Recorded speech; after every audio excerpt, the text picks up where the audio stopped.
Assalamualaikum warahmatullahi wabarakatuh. Jadi di video kali ini kami akan menampilkan pembelajaran dengan metode LOG-R, literasi, orientasi, kolaborasi, dan refleksi. Selamat menyaksikan.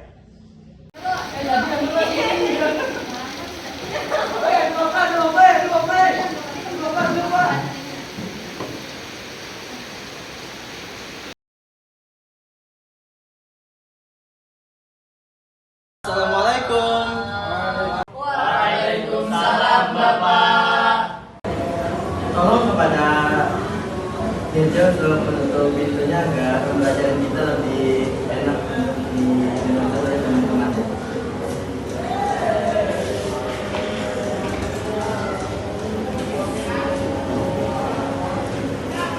Alhamdulillahirrahmanirrahim. Kita pada pagi hari ini tetap bisa berkumpul pada pembelajaran kita. Bagaimana kabarnya anak-anak Bapak sekalian? Baik. Sangat. Oke, jadi kita akan memulai pembelajaran pada materi yaitu tentang fikih. Kemarin Bapak sudah memintakan kepada kalian semua untuk membawakan HP masing-masing, yang mana itu untuk mempermudah kalian juga saat melakukan pembelajaran. Bisa untuk membuka HP-nya masing-masing terlebih dahulu. Oke, baik, pada anak-anak sekalian agar membuka HP-nya, itu materi sudah Bapak kirimkan ke HP kalian. Ada di halaman 59 yang tentang pengertian sholat fardu. Apakah sudah kalian buka? Oke, baik anak-anak sekalian, kita membuka materi yang pertama yaitu sholat fardu 5 waktu. Apakah anak-anak sekalian sudah mengetahui apa sih yang dimaksud dengan sholat fardu itu? Belum, Pak. Baik, jadi kalian semua belum mengetahui apa itu yang dimaksud dengan pengertian dari sholat fardu. Di sini Bapak akan menjelaskan tentang apa sih yang dimaksud dengan sholat fardu itu. Selama ini kita telah melakukan sholat fardu 5 waktu dalam sehari-hari. Semalam, tahukah kamu apa yang dimaksud dengan sholat fardu? Secara bahasa, sholat fardu adalah yang dinamakan dengan doa atau doa meminta kebaikan. Pengertian ini selaras dengan kandungan ayat Al-Quran. Kawan bisa untuk membacakan ayat Al-Quran yang ada di modul pembelajaran kita. Bismillahirrahmanirrahim. Wa shalli alaihim inna salataka sakanul lahum.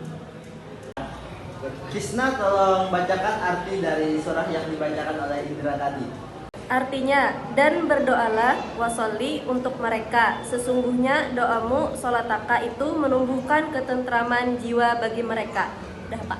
Iya, bagus. Tepuk tangan dulu untuk teman-temannya yang sudah membacakan surah dan mengartikan tadi. Tangan. Baik, anak-anak Bapak sekalian, Bapak akan melanjutkan materi selanjutnya yaitu tata cara pelaksanaan sholat fardu. Apakah kalian sudah mengetahui apa yang dimaksud dengan cara sholat fardu? Belum, Pak. Oke, baik. Dalam pelaksanaan sholat terdapat 1 rukun, yang kedua sunnah af'al, yang ketiga sunnah hal'ah, dan yang keempat perkara-perkara yang membatalkan sholat. Keempat menjadi satu kesatuan. Ayo kita cermati anak-anak sekalian pada modul pembelajaran yang sudah Bapak kirim kepada kalian. Di sana di tabel itu terdapat yaitu rukun. Kedudukan sama dengan syarat sahnya sholat yang harus dipenuhi. Perbedaannya adalah syarat sah sholat dilaksanakan sebelum sholat dan berlanjut hingga selesainya sholat.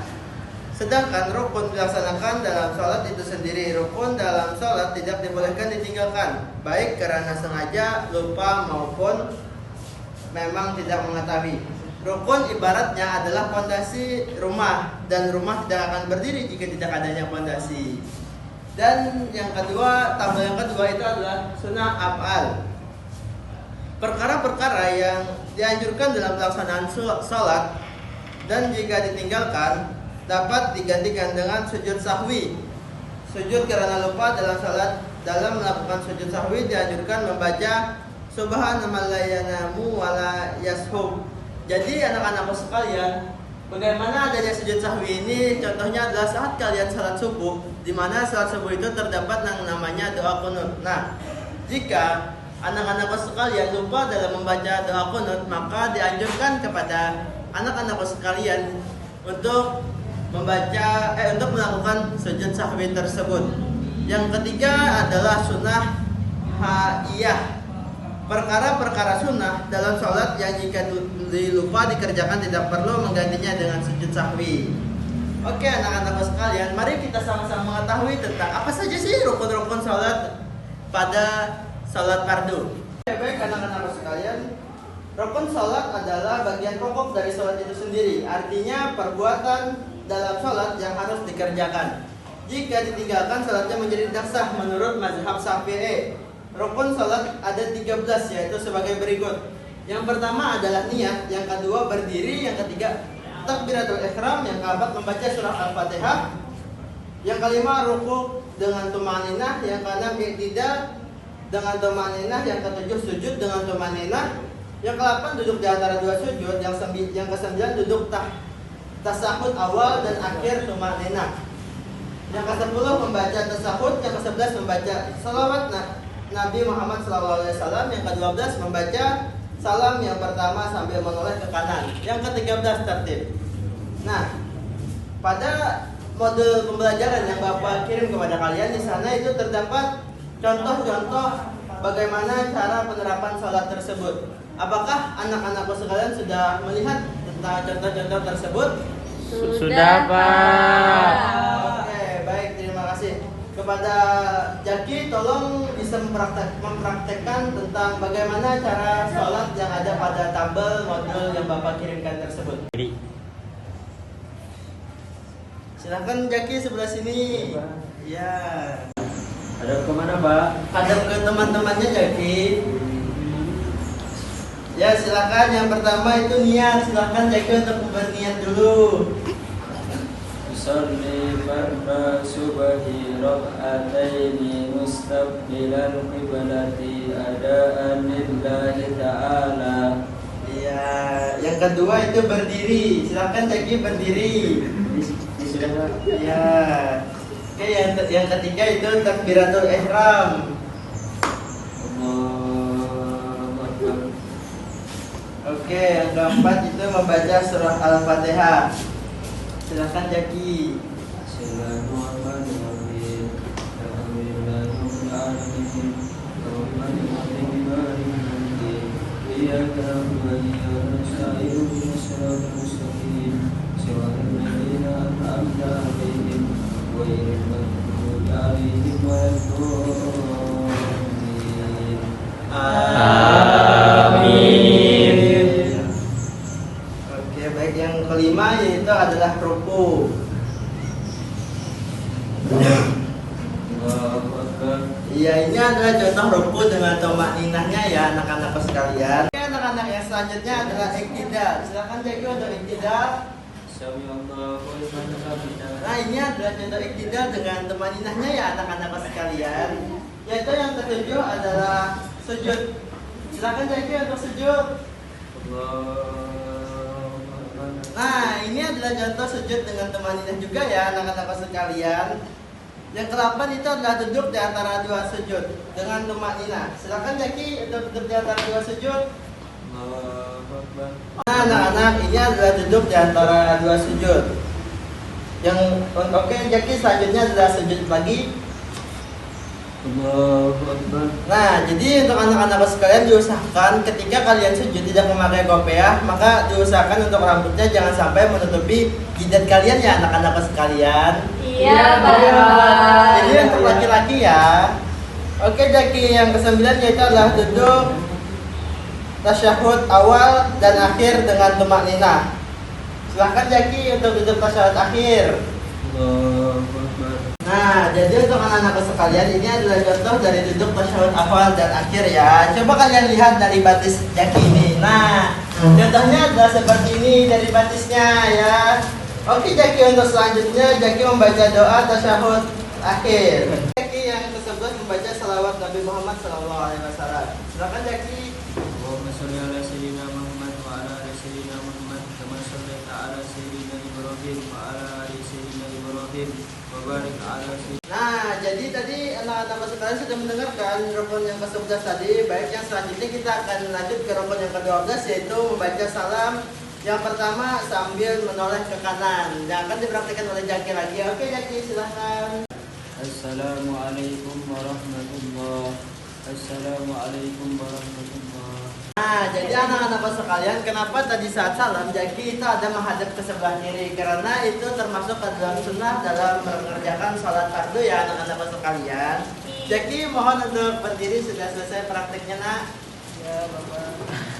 Oke anak-anak sekalian, itu rukun yang terakhir itu adalah tertib untuk rukun. Itu yang ke-13 ya. Apa sih arti tertib itu? Tertib adalah kalian mengerjakan rukun tersebut secara teratur dari yang pertama sampai yang terakhir ya. Jadi silakan untuk duduk kembali ke mejanya. Baik anak-anakku sekalian, Bapak akan menjelaskan tentang perkara-perkara yang membatalkan sholat.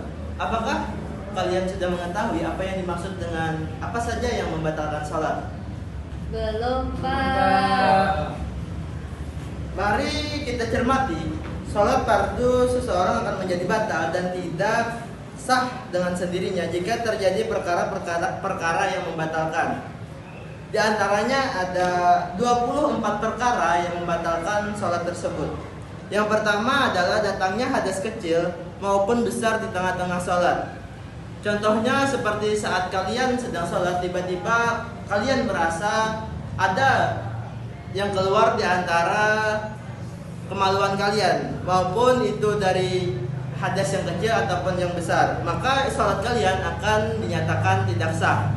Yang kedua adalah menempelnya najis yang tidak dapat dimaafkan pada badan, pakaian, dan tempat sholat kecuali langsung disingkirkan.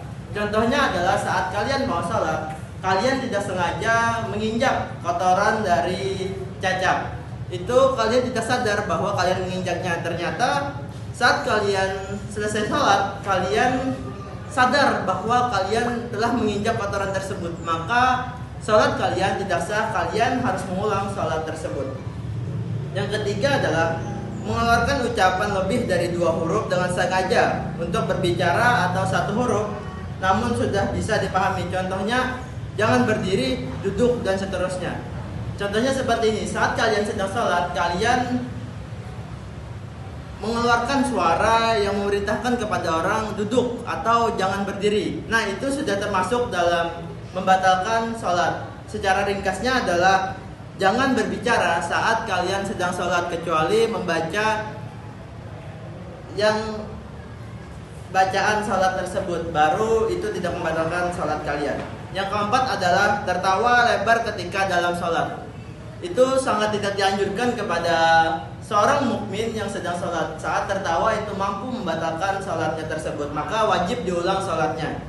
Yang keempat, makan dan minum meskipun hanya sedikit. Jadi saat kalian sholat, kalian lupa untuk membersihkan mulut kalian yang kalian sebelumnya memakan seperti daging ayam ataupun wadai, yang mana saat kalian sholat, kalian tidak sengaja menelan makanan itu maupun sedikit, maka itu akan membatalkan sholat kalian.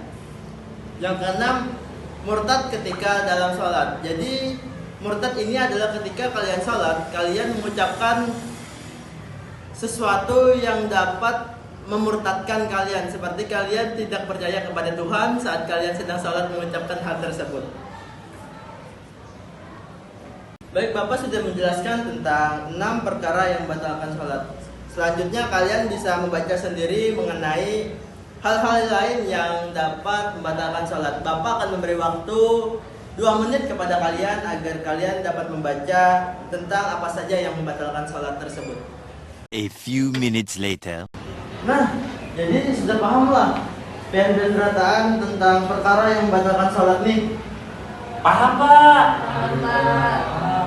Nah, karena Bapak sudah paham kok, jadi Bapak minta kepada Mirja untuk menjelaskan apa aja perkara yang sudah Bapak jelaskan dari tentang membatalkan sholat. Baik, Pak. Siap, Pak. Tapi ulun nyebutkan 3 gitu, Pak. Boleh kalau, Pak? Ya. Jadi yang pertama tuh, Pak, tersingkapnya pakaian sehingga terbuka aurat. Nah, itu kayak ada loh, Pak, biasa di masjid, Pak, yang om-om tuh nah, atau supir truk kah. Jadi pas idin ruku, pas idin apa? Pas idin sujud loh Pak. Lubang buitnya kelihatan Pak. Satu Pak, satu. Habis itu lagi selanjutnya tuh Pak, meninggalkan rukun dengan sengaja. Jadi lo padahal nih tahu Pak, pada sujud tuh wajib padahal masuk rukun, tapi nya sengaja meninggalkan imbang ruku, langsung salamnya Pak. Nah, batal sembahyangnya. 2 sudah. Oh, satu lagi. Yang satu nih mendahului imam Pak ketika sembahyang. Jadi jangan nih lo, lambat banget imamnya nih. Jadi berdahulunya pada imam. Padahal imam masih Al-Fatihahnya, salam dah. Kayak Bapak, bujulai kalau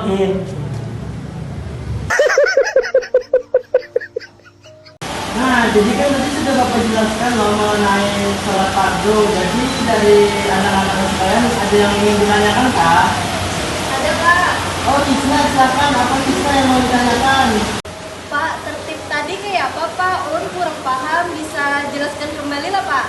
Oke, baik kepada anak-anak sekalian. Terima kasih ya kepada Isna yang sudah bertanya kepada Bapak mengenai tentang tertib. Jadi anak-anak sekalian, tertib dalam sholat itu adalah rukun yang terakhir. Tertib itu adalah ketika kalian melaksanakan sholat, kalian dengan teratur melakukannya dari rukun yang pertama sampai yang terakhir. Contohnya adalah ketika kalian takbiratul ihram, maka kan setelah takbiratul ihram itu selanjutnya dengan membaca surah Al-Fatihah dan anak-anak. Nah, itu memang tertib. Tapi ketika kalian dengan tertib itu adalah setelah kalian takbiratul ihram, kalian langsung ke sujud. Nah, kalian meninggalkan rukun Al-Fatihah dan juga rukun ruku dan juga istighfar. Nah, itu dimaksud dengan bukan tertib ya anak-anak sekalian. Bagaimana kita apakah tidak mengerti tentang tertib tersebut?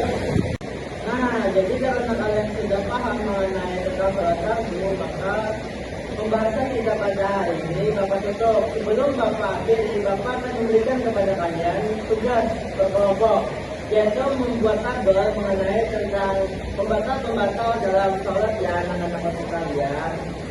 Alhamdulillah kita sudah selesai dalam pembahasan materi pada hari ini. Selanjutnya mari kita berdoa agar semoga ilmu yang kita dapatkan itu menjadi berkah. Berdoa mulai.